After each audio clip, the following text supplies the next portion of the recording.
بسم اللہ الرحمن الرحیم۔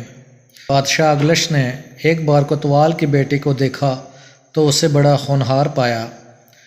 بادشاہ نے اسے اپنے مصاحبوں میں شامل کر لیا۔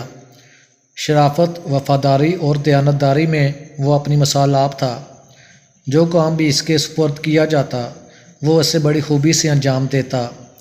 اس کی قابلیت کے باعث بادشاہ کی نظروں میں اس کی قدر و منزلت بڑھتی چلی گئی۔ دوسری طرف ہاستوں کی پریشانیوں میں اضافہ ہوتا چلا گیا۔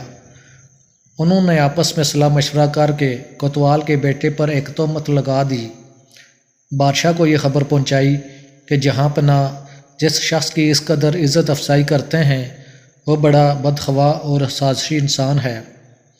اگرچہ ہاستوں نے یہ سازش بڑی ہوشیاری اور چلاکی سے تیار کی تھی، لیکن بادشاہ بڑا دانا تھا۔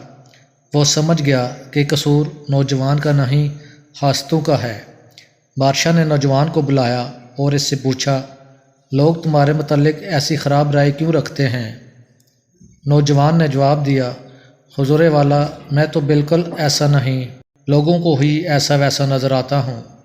اس کے باعث اس کے سوا کچھ نہیں کہ حضور خاکسار پر کرم فرماتے ہیں اور لوگ خواہ مخواہ خار کھاتے ہیں۔